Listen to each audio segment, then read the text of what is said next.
Salut à toi, Los Santosiens, c'est Bébert Quinquin Et Maxine Roy. et bienvenue pour cette Actu Hebdo 32. Le 9 avril 2024, des travaux ont eu lieu au commissariat de Vespucci. En effet, ces travaux qui ont duré toute la semaine ont débouché par l'ouverture du nouveau commissariat de Vespucci, qui voit ensuite s'attribuer également dans ses locaux le bureau des procureurs, qui a été inauguré dans un événement privé. Et le 9 avril également, c'est le retour des décisions de justice. Elles sont à nouveau disponibles sur les canaux du Weasel, mais également sur une rubrique spécifique sur le site du LSAS.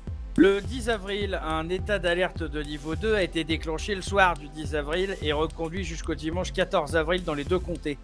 Des mesures ont également été prises par le gouvernement.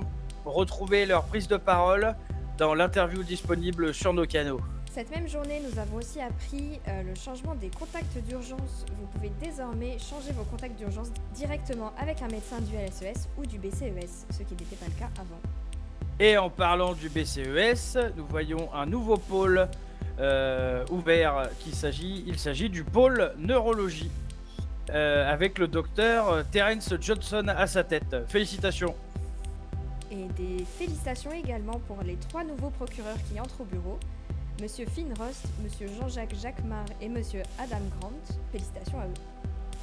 Et nous restons dans la catégorie hôpitaux, mais pour une sale nouvelle. Une prise d'otage a eu lieu au LSES.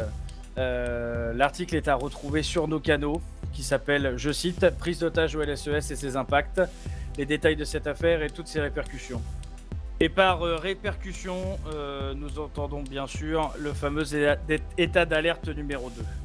Le 11 avril, on part sur une petite bonne nouvelle. Il y a eu un nouveau gagnant pour le tirage de l'Eclipse Cash et remporte un prix de 215 000 $ et félicitations à lui.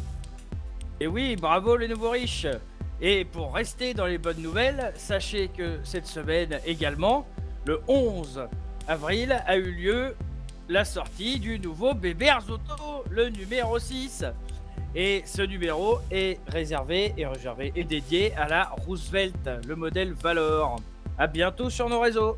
Toujours le 11 avril, mais d'une plus triste nouvelle, 2 fusillades ont eu lieu à Los Santos, près du casino entre les Affranchis et les Southland, et devant le LSES, entre les Affranchis et les Skulls. Une autre fusillade s'est déroulée dans Blaine County, entre les Lost et les Families. Retrouvez plus d'informations sur nos canaux.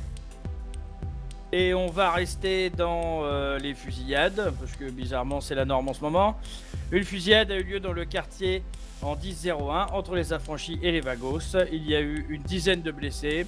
Aucune condamnation n'a eu lieu. Les armes ont été récupérées sur place. On passe au 14 avril avec encore des fusillades qui se déroulent entre les Affranchis et les Vagos, mais cette fois dans le quartier Vagos. La situation est toujours en cours. Retrouvez les dernières informations sur nos canaux. Et le 14 avril, un nouveau logo pour la société Rogers se voit décerner un joli petit raton laveur. Il est vraiment trop mignon! Ah oui!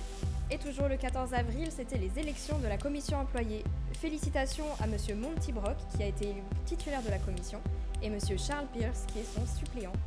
Pour terminer, un petit point travaux. En effet, comme vous l'avez remarqué, les travaux devant la Pacifique, à savoir sur l'Eclipse Boulevard, sont enfin terminés. Nous pouvons admirer le magnifique Oriental Theater ainsi que ses autres monuments.